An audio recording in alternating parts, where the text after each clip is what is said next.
Le soir de la Saint-Valentin, la fiancée de John McGuire n'a pas organisé un dîner romantique comme le font la plupart des couples. Non, elle a froidement planifié son meurtre. Et le mobile est très étonnant.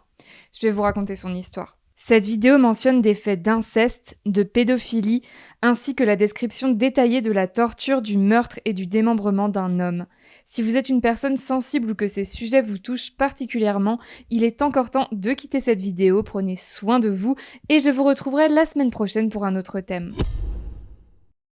On est en 2019, John McGuire est un papa de 6 enfants de mamans différentes et ça fait maintenant 1 an qu'il vit avec sa petite amie Amanda McClure dans le Minnesota et plus précisément dans la ville d'Owatonna. John a 38 ans, Amanda en a 32 et ils ont tous les deux un gros problème d'addiction à la drogue, plus précisément à la méthamphétamine et ils ont même un casier judiciaire à cause de ça, donc j'ai pas le détail du casier, mais bon voilà, certainement du trafic, de la consommation, de la possession, ce genre de choses. Malheureusement, je n'ai pas non plus de détails sur l'enfance ou la personnalité de John, mais en tout cas, ce que je peux vous dire, c'est que tout le monde le surnomme Bama, et que son ex-femme, donc celle qui est la mère de ses 3 aînés, a encore beaucoup d'amour pour lui, beaucoup de tendresse, et ses enfants, eux aussi, ont une très jolie image de leur papa, donc je pense qu'on peut dire que si son ex et ses enfants parlent en bien de lui, c'est que ça doit être une bonne personne avec de belles qualités.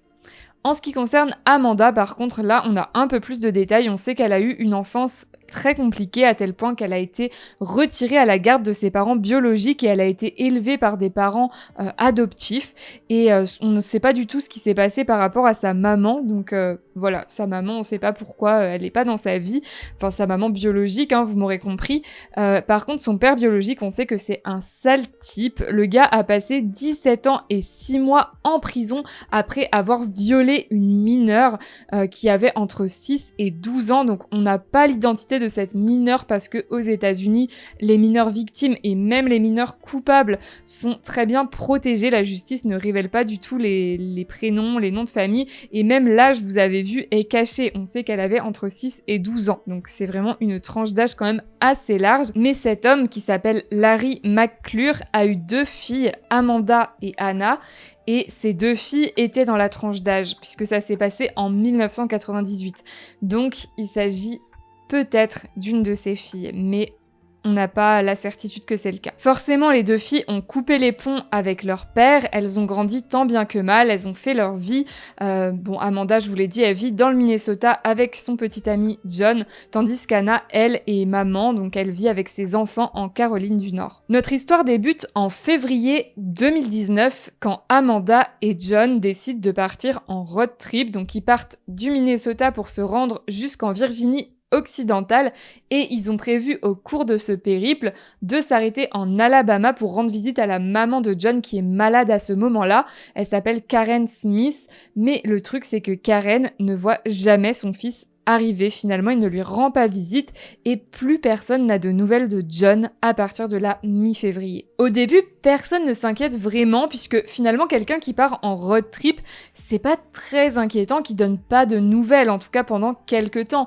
C'est vrai qu'en road trip, c'est pas forcément facile de trouver à recharger son téléphone déjà, donc peut-être qu'il est juste à court de batterie et puis en plus de ça, il peut juste avoir besoin de souffler, de se couper un peu du monde. Donc voilà, rien de très étonnant à ce qu'on ait du mal à le joindre. Et puis, je vais vous montrer également une capture d'écran du Facebook de John et vous allez voir que c'était pas la première fois qu'il disait qu'il voulait plus donner de nouvelles aux gens. Donc là, c'est une publication qui date de fin 2018, donc c'est juste quelques mois avant sa disparition et John disait « Bon, je disparais, je me débarrasse de tous mes téléphones et je m'en vais ». Et un de ses amis avait même répondu sur cette publication « Ce n'est pas la première fois que j'entends ça ». Donc on peut en conclure que finalement John avait l'habitude parfois de ne plus donner de nouvelles pendant un certain laps de temps. Ce n'est qu'en mai 2019, donc 3 mois après la disparition de John, que la police est prévenue et c'est son ex-femme, donc la mère de ses 3 aînés, je vais donner son nom pour que ce soit plus simple, elle s'appelle Angela. Donc c'est Angela qui va prévenir la police. Là, ça commence à l'inquiéter, c'est bizarre, il répond pas du tout aux messages, ses enfants n'ont pas de nouvelles. Là, ça commence vraiment à devenir inquiétant et en plus de ça, comme je vous le disais, il était censé rendre visite à sa maman et là encore, cette visite n'a jamais eu lieu. Donc bon, les premières semaines, pourquoi pas, mais 3 mois après, c'est quand même très bizarre. Donc la police finalement ne va pas vraiment prendre cette disparition très au sérieux. Vous avez déjà pu voir dans mes vidéos que la police américaine, quand il s'agit d'une personne qui est accro à la drogue, ils ne s'en soucient pas vraiment. C'est vrai que c'est des personnes qui vont avoir tendance à disparaître plus facilement que les autres, mais volontairement, je veux dire qu'ils vont finalement prendre de la drogue et puis décider de couper les ponts avec tout le monde, de rester dans un coin, dans un squat ou quoi que ce soit. Enfin, malheureusement, c'est des choses qui arrivent et la police a tendance du coup à ne pas du tout prendre leur disparition au sérieux. En plus de ça, John, il a un casier judiciaire, donc est-ce qu'il est peut-être en prison quelque part? Peut-être aussi que juste il avait envie de disparaître, c'est un adulte. Donc la police, vraiment, ils ne font pas vraiment de recherche, ils font pas d'efforts pour savoir où il se trouve. Et c'est la fille, en fait, les enfants de John qui vont essayer de le retrouver comme ils le peuvent en mettant des avis de recherche sur les réseaux sociaux, mais malheureusement, ce n'est pas très efficace. En septembre, Larry McClure est arrêté. Donc Larry, je vous rappelle, c'est le papa d'Amanda, la petite amie de John, donc le beau-père de John. Et Larry est arrêté, je vous ai dit que c'était un criminel sexuel. Donc en fait, à ce titre, il est inscrit au registre des criminels sexuels aux États-Unis et il doit prévenir la police dès qu'il part en vacances, dès qu'il déménage. Or, il ne l'a pas fait. Il habitait à Skygusty en Virginie occidentale. Il a déménagé dans le Kentucky et il a prévenu absolument personne. Donc c'est pour ça qu'il est arrêté, mais une fois dans les locaux de la police, les policiers vont être choqués puisque sans qu'ils ne demandent rien, Larry leur avoue un meurtre. Il leur explique qu'il a tué un homme, qu'il l'a démembré et qu'il l'a enterré sur le terrain de son ancienne maison à Skygusty, donc en Virginie occidentale. Les policiers se rendent immédiatement sur place, ils creusent à l'endroit indiqué par Larry et ils découvrent le corps de John McGuire. John a été démembré, son corps a été recouvert de chaux vive, donc la chaux vive, pour ceux qui ne le savent pas, ça a pour effet que le corps se dégrade plus vite, et en plus de ça, le corps a été enterré à 2 endroits, donc il a séparé les morceaux entre 2 endroits sur son terrain. Mais que s'est-il passé? Comment John a pu passer d'un road trip en amoureux avec Amanda à se retrouver démembré sur le terrain de son beau-père? Je vais tout vous raconter. Amanda et John s'étaient donc lancés dans un long voyage, mais ils sont tombés en panne dans l'état de l'Indiana et Amanda a appelé son père Larry à la rescousse. Donc Larry, lui, il a appelé sa fille Anna, qui vivait pas très loin de chez lui, en lui demandant si elle voulait bien faire la route avec lui pour aller chercher John et Amanda, et Anna a accepté. Bon, effectivement, ça faisait quand même pas mal de route pour le faire tout seul, je crois qu'il y a environ 7 heures de route, je vous mettrai la carte à l'écran, et puis en plus de ça, ça permet de se retrouver tous ensemble en famille. Donc Larry et Anna vont chercher John et Amanda, et ce petit monde revient donc chez Larry à Skygusty en Virginie occidentale et ils décident de passer quelques semaines tous ensemble dans la maison de Larry. Pendant 10 jours, tout se passe vraiment très bien. Bon, après, ils ont des activités un peu spéciales, hein. Par exemple, à un moment donné, Amanda dit à son père que ce serait bien de faire de la méthamphétamine maison. Donc, elle envoie Larry acheter les ingrédients. Il revient avec tout ce qu'il faut. Mais voilà, ils font leur petite recette, mais ils ratent. Donc, ils obtiennent un liquide alors que la meth, c'est censé être des cristaux. Donc, ça n'a pas fonctionné, ça n'a pas cristallisé. Du coup, Amanda décide de mettre ce liquide obtenu dans un bocal et de le mettre de côté au cas où. Mais voilà, c'est pour vous dire, c'est une cohabitation quand même un peu étrange. C'est tous des personnes qui sont addictes à la drogue. Donc je pense, on n'a pas les détails de ce qu'ils ont fait pendant tout ce séjour, mais je pense que c'était surtout de la consommation de drogue tous ensemble. Vient le jour de la Saint-Valentin, donc c'est un jeudi, le jeudi 14 février 2019, et tout ce petit groupe se dit que ce serait sympa de marquer le coup, de faire un dîner, voilà, qui sorte un peu de l'ordinaire. Donc Larry va acheter des bons steaks ainsi que des patates et John lui va acheter une bonne bouteille de vin. Ils se mettent tous à table, mais là l'ambiance est un peu bizarre. En fait, ça fait un moment que l'ambiance est un petit peu tendu. Il y a Larry et Amanda qui n'arrêtent pas de s'isoler pour faire des messes basses. John et Anna ne savent pas du tout ce qui est en train de se passer et de quoi ils parlent. Larry a l'air aussi un petit peu énervé. Enfin, il y a quelque chose d'étrange. Anna voit aussi sa sœur, une fois que la bouteille de vin est vide, la prendre comme ça, l'agripper et puis regarder son père, lui lancer des petits regards. Enfin, C'est étrange. Et puis à la fin du repas, Amanda se met à raconter des petites anecdotes et elle leur explique qu'elle a un talent assez exceptionnel. Elle est capable, quand on l'attache, de se libérer de ses liens assez facilement. Donc elle leur propose de leur montrer et puis finalement elle leur dit écoutez, ce serait cool qu'on joue au jeu de la confiance. Donc le jeu de la confiance, je pense que vous en connaissez une version. Vous savez, c'est quand on se jette en arrière et que la personne derrière nous est censée nous rattraper. Donc ça prouve qu'on a confiance en la personne puisque finalement, si elle ne nous rattrape pas, on tombe violemment au sol. Donc voilà, c'est ça que vous devez connaître comme version. Mais là, en fait, la version d'Amanda, c'est qu'ils doivent se laisser ligoter finalement pour prouver qu'ils ont confiance les uns en les autres. Donc bon, ils sont tous assez d'accord pour y participer. Puis ils disent à John de commencer. Donc ils attachent les pieds de John. Et puis là, au moment où John est attaché, Larry se met dans le canapé, il le fixe et il a un sourire sur son visage, mais vraiment un sourire très inquiétant, un sourire étrange. Pas un sourire joyeux, vous voyez ce que je veux dire. Et là, John commence à se sentir mal à l'aise, il sent qu'il y a quelque chose qui se passe, donc il est plus trop motivé pour ce fameux jeu de la confiance, il commence à essayer de se détacher les pieds, et au moment où il se penche pour enlever les cordes qui lui lient les pieds, Amanda arrive derrière lui et elle lui fracasse la bouteille de vin sur la tête. Sachant que c'était la bouteille de vin que John avait ramenée pour qu'ils fêtent tous ensemble la Saint-Valentin, et elle l'utilise pour frapper John sur la tête avec. Bien sûr, John est choqué, il ne s'attendait pas du tout à ça. Il se jette en arrière en se tenant la tête, en hurlant de douleur. Et là, il y a Anna aussi qui ne comprend pas ce qui se passe, puisque en fait, les messes basses avaient été faites entre Amanda et Larry, donc elle est pas au courant du plan.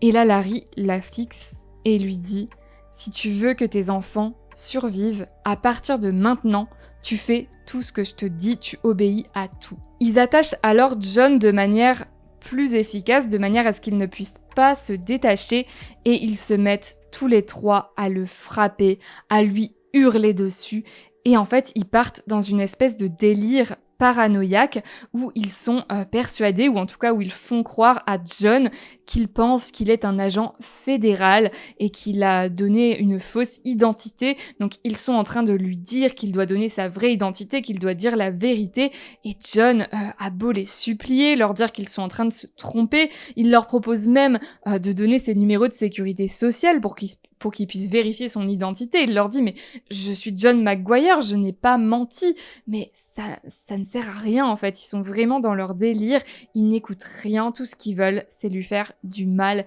et ils le torturent, ils le frappent, ils lui hurlent dessus comme ça, jusqu'au petit matin. Et au petit matin, ils l'attachent encore différemment, pieds et poings liés, et ils le mettent dans une chambre à coucher. À partir de là, le trio se demande quoi faire de John. À un moment donné, ils évoquent l'idée de le ramener dans le Minnesota, mais il change d'avis parce qu'avec ce qui vient de se passer, c'est sûr qu'il va aller voir la police.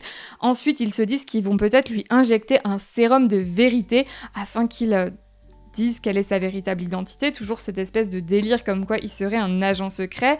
Et finalement, voilà, ils abandonnent également cette idée puisque c'est compliqué de trouver de quoi fabriquer ce fameux sérum de vérité. Donc finalement, Amanda a une autre idée.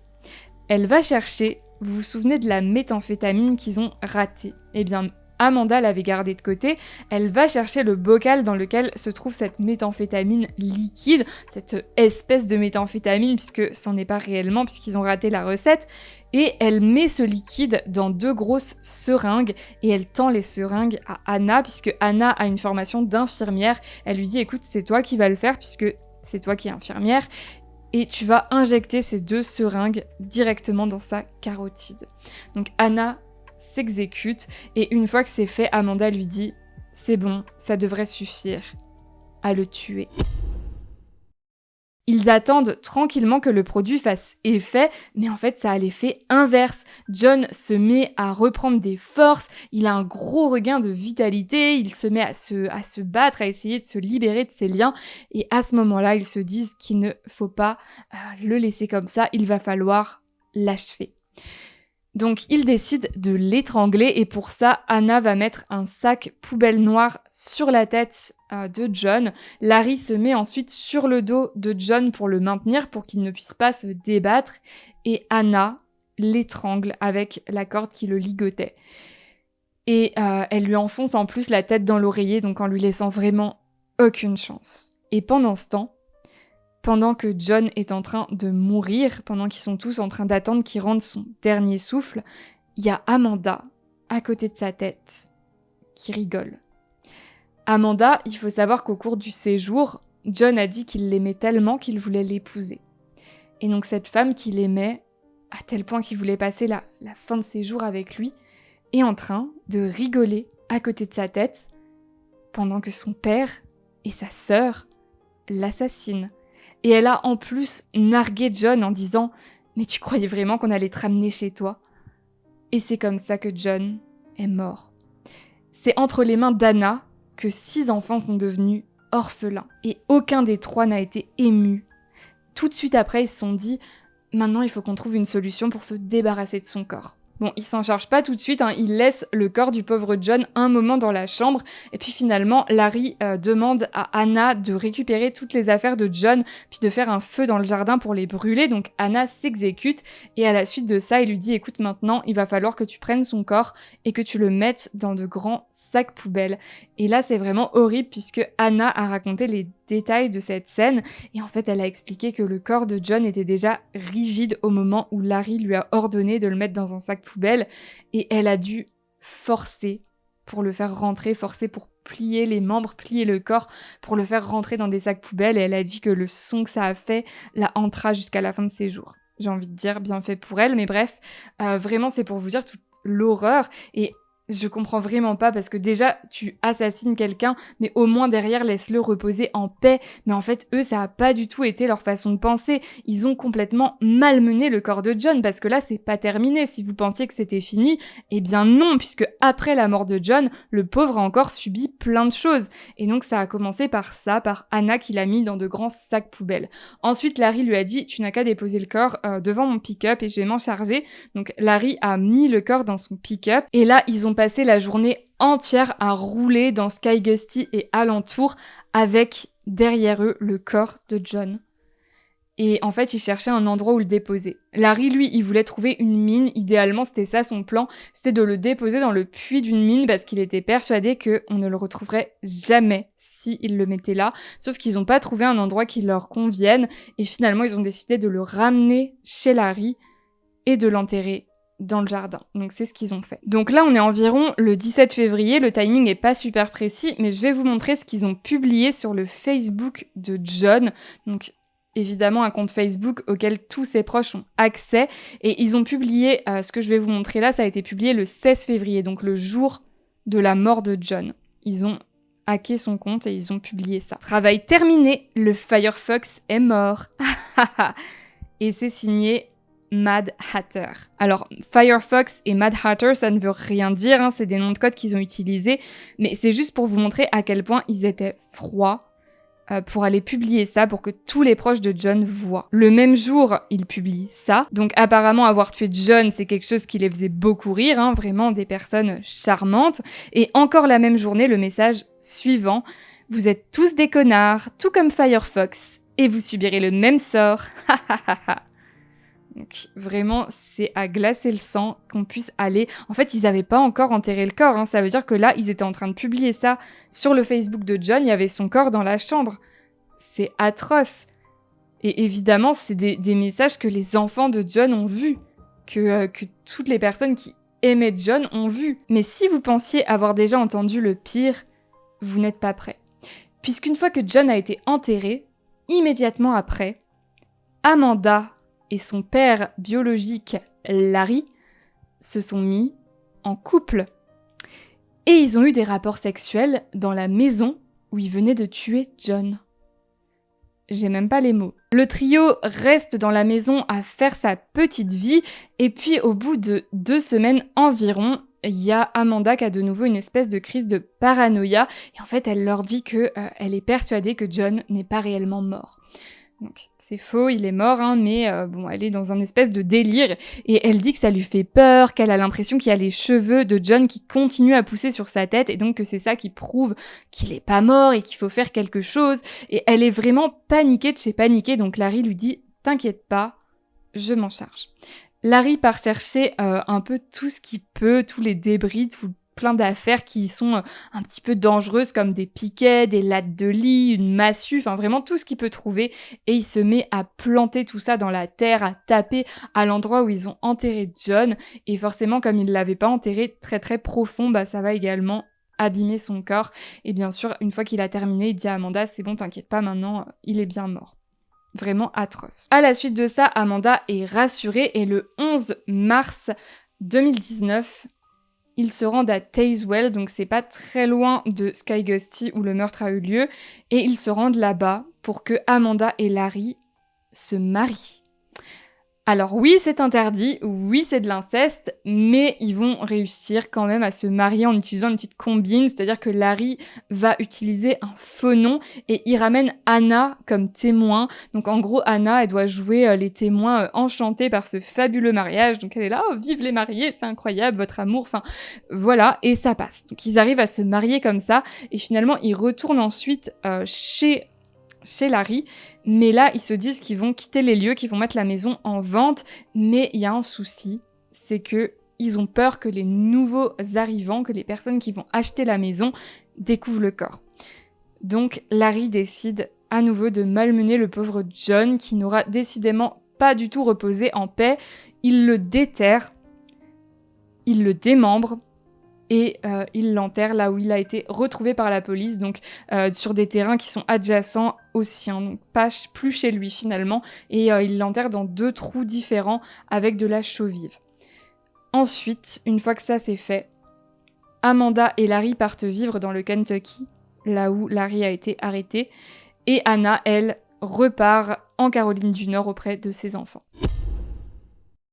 Je passe la partie de l'arrestation puisque, voilà, je vous ai déjà expliqué comment ça s'était passé et il n'y a rien de très intéressant, ils ont été arrêtés plutôt facilement et je passe directement au procès en commençant par celui de Larry et il faut savoir que Larry, tout au long donc de son arrestation, de son procès, il a été hyper coopératif puisque comme je vous l'ai dit, c'est déjà lui qui a tout avoué et puis il a vraiment tout avoué dans les moindres détails, il a admis son rôle dans cette affaire et il a plaidé coupable sans même essayer de négocier. Vous savez qu'aux États-Unis, on peut dire j'accepte de plaider coupable, j'accepte de vous révéler tel ou tel détail sur l'affaire si en échange, voilà, j'ai le droit à une peine un peu plus faible. C'est quelque chose qui se fait énormément. Or là, Larry, il a même pas essayé. Il a dit ok, je plaide coupable et je vais vous montrer un extrait d'une lettre qu'il a écrite quand il était en prison pour justement annoncer qu'il plaide coupable et expliquer tout son rôle dans cette affaire. Je veux juste que ce soit terminé. Pas de procès. On ne dépense pas l'argent des contribuables dans un procès. C'est difficile pour l'État de la Virginie occidentale de s'affronter lui-même car je plaide coupable, pas de contestation.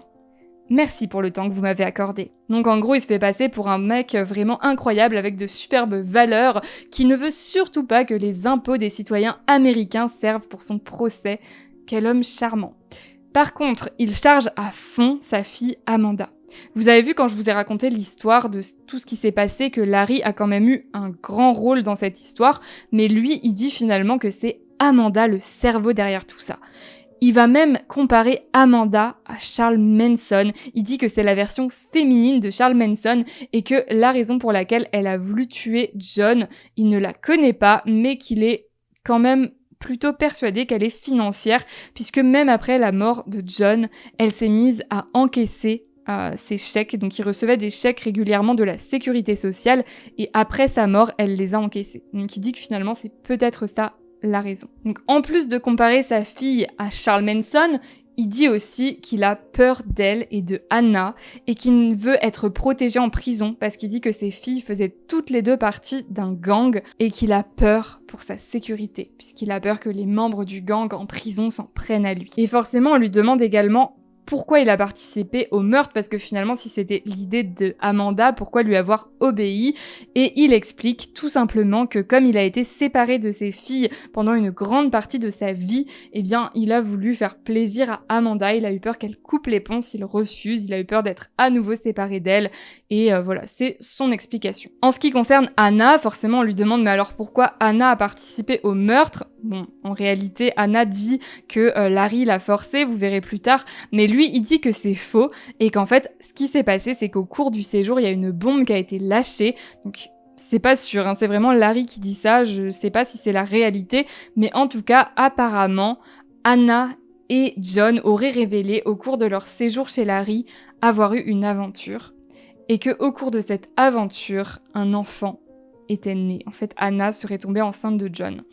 Donc vraiment une nouvelle absolument choquante pour Amanda qui était en couple avec John et finalement les deux sœurs auraient décidé suite à cette bombe qui a été lâchée de se liguer contre John. Elles se sont mises à le haïr ensemble et à vouloir sa mort. Lors du procès, Larry a quand même reconnu ses torts et il a même tenu à s'excuser. Je veux que tout ça soit terminé. Je ne veux pas qu'on utilise les impôts des citoyens à cause de moi et je ne veux pas blesser les familles des deux côtés, la famille de John McGuire et la mienne.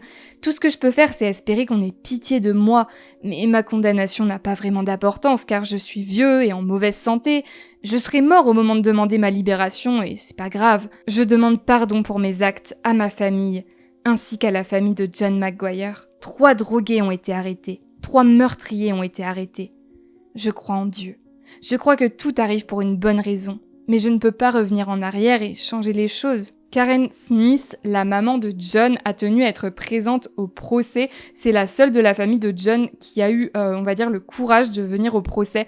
Elle voulait pouvoir parler aux 3 protagonistes, les yeux dans les yeux, et elle voulait représenter la parole de ces petits-enfants qui, eux, bien évidemment, n'ont pas assisté au procès parce que c'était trop difficile. Et elle a tenu, ça peut paraître étonnant, à remercier Larry d'avoir avoué et d'avoir donné l'emplacement du corps, puisque finalement ça lui a permis d'enterrer dignement son fils. Et ça c'était important pour elle, et c'est vrai que si Larry n'avait pas parlé, on n'aurait peut-être jamais découvert le corps de John, qui sait. Et ensuite, elle lui a également dit qu'elle acceptait de lui pardonner, parce que c'est une femme croyante, et que selon elle, Dieu veut qu'elle pardonne finalement à Larry, mais elle lui a dit qu'elle n'oublierait jamais. Et malgré ces sages paroles, elle lui a quand même dit la chose suivante. Toi et tes 2 enfants iraient directement en enfer. Épouser sa propre fille, on touche vraiment le fond. Selon moi, vous méritez de mourir tous les 3. Je veux rester en vie assez longtemps pour voir un de tes enfants mourir. Qui t'a donné le droit d'agir comme si tu étais Dieu ? Les experts qui ont procédé à l'évaluation psychologique de Larry ont déterminé qu'il ne ressentait pas réellement de remords et Larry a été condamné à la prison à perpétuité. Anna Chowdhury et Amanda McClure, contrairement à Larry, ont toutes les deux négocié leur procès. Donc je vous ai dit que c'était possible aux États-Unis. Donc en fait, ce qui s'est passé, c'est qu'elles ont demandé à être condamnées pour meurtre au second degré. Et en échange, elles diraient toute la vérité et notamment elles témoigneraient l'une contre l'autre et ça a été accepté. Anna a effectivement joué le jeu puisqu'au cours du procès, elle a vraiment donné tous les détails de ce qui s'était passé, mais elle s'est pas excusée, elle a pas montré de remords particulier. En fait, elle s'est fait passer pour une victime. Ce qu'elle a dit, c'est que Larry et Amanda l'avaient forcée à agir. Elle a dit, comme je vous l'avais dit, que Larry avait menacé ses enfants, que c'est vraiment juste pour ça qu'elle a agi, que s'il n'avait pas menacé ses enfants, elle n'aurait rien fait. Elle dit même qu'elle a essayé de fuir à un moment donné, mais que Amanda l'en a empêché, et elle va même encore plus loin en disant qu'elle avait carrément pas le choix, qu'elle avait pas d'autre option, et que finalement, limite, n'importe qui aurait fait pareil à sa place, quoi. Amanda, de son côté, s'est confondue en excuses. Elle s'est adressée directement à Karen, donc la maman de John, en lui disant qu'elle n'arrivait plus à se regarder dans un miroir, qu'elle avait extrêmement honte de ce qu'elle avait fait, que ce n'était pas comme ça qu'elle avait été élevée, et qu'elle avait fait du mal déjà à la famille de John, mais également à la sienne, et d'ailleurs ses parents adoptifs ont tenu également à la défendre. Ils étaient présents lors de ce procès et ils ont demandé à ce qu'on ait pitié de Amanda parce que selon eux, elle était vraiment sous l'influence de Larry. Ils ne pensent pas qu'elle aurait fait quoi que ce soit si Larry n'était pas entré en jeu, et ils ont demandé à la justice de bien prendre en compte son enfance difficile et le rôle qu'a joué Larry dans sa vie. Amanda, comme sa sœur, a chargé son père Larry. Donc vous vous souvenez, Larry, lui, a dit que c'était le plan de Amanda. Anna, elle aussi, a quand même raconté que Amanda avait eu un rôle assez important puisque elle dit que c'est Amanda qui a parlé de tuer John en premier, Larry également. Donc finalement, qui dit la vérité, on ne sait pas. Mais Amanda, elle dit que non, c'est vraiment Larry qui voulait la mort de John. Elle dit que Larry finalement était juste jaloux de John, qui voulait Amanda pour lui tout seul, qui ne supportait pas que des hommes l'approchent et que finalement le moment qui a tout fait basculer, c'est le moment où John a dit qu'il voulait épouser Amanda. Apparemment, ça aurait rendu Larry complètement fou et il aurait décidé à partir de là qu'il fallait l'éliminer. Amanda a affirmé avoir vraiment des remords et elle a dit que si c'était possible, elle ramènerait John à la vie. Elle a dit que c'était quelqu'un de bien et qu'il ne méritait vraiment pas ce qu'il lui avait fait subir. Malheureusement pour elle, la défense des deux femmes n'a pas très bien fonctionné puisqu'elles ont toutes les deux pris le maximum pour meurtre au second degré, c'est-à-dire 40 ans de prison. Les 3 aînés de John ont tenu à donner une lettre chacun à leur grand-mère Karen afin qu'elle puisse les lire lors du procès et je vais terminer cette partie en vous lisant leurs lettres. Donc voici ce qu'a dit sa fille Justice. 2 des choses les plus importantes pour moi étaient que mon père soit présent à ma remise de diplôme et qu'il me conduise à l'hôtel le jour de mon mariage. Ça n'arrivera pas. Je fais des cauchemars et je me demande pourquoi ils ont décidé de tuer mon papa. De quel droit ont-ils fait ça? Je suis submergée par mes émotions, je pleure tout le temps et je pense à lui constamment. Son fils, Jacob, a écrit « Je n'ai que 16 ans et j'ai déjà perdu mon papa à cause d'une famille de tarés, tordus et sans cœur qui ont décidé de tuer mon papa. J'ai la haine et j'aimerais qu'il meure comme mon père est mort. Je voudrais qu'on sache à quel point j'ai mal, toutes ces fois où j'ai pleuré, tous ces cauchemars que j'ai faits. Je veux savoir pourquoi ils ont tué mon papa. Quel a été leur raisonnement? Pourquoi ils ont décidé que c'était son heure? » Et enfin, sa petite Genesis a dit « Ils m'ont enlevé une des meilleures choses de ma vie. Je ne leur pardonnerai jamais. Je ne pourrai plus me promener avec lui, bras dessus, bras dessous, ou le voir quand j'aurai obtenu mon bac ou que j'aurai des enfants. Tout ce qu'il me reste, c'est ses cendres dans un pendentif. Je veux que vous sachiez que vous avez gâché ma vie. » Sur le Facebook de Justice, elle a également rendu hommage à son papa à plusieurs reprises, et notamment en disant « Mon papa m'a tout appris, sauf une chose, comment vivre sans lui. » Et la maman de John, Karen, elle, vraiment ça se voit qu'elle a énormément de mal à faire son deuil, ça fait vraiment de la peine puisque tous les jours, quasiment tous les jours depuis la mort de John, donc depuis 2019, elle met des publications pour parler de son fils, pour lui rendre hommage, pour avoir une pensée pour lui. C'est vraiment triste et il y a une image en particulier qu'elle a partagée que j'ai trouvée vraiment touchante et qui dit « La plupart des femmes disent qu'il n'y a pas de plus grande douleur que celle de l'accouchement. Moi je dis qu'il n'y a pas plus grande douleur que d'enterrer son enfant. » C'est tout pour cette histoire, je vous retrouve dans les commentaires. N'hésitez pas à liker cette vidéo si vous l'avez appréciée et à vous abonner pour ne pas manquer mes prochaines affaires.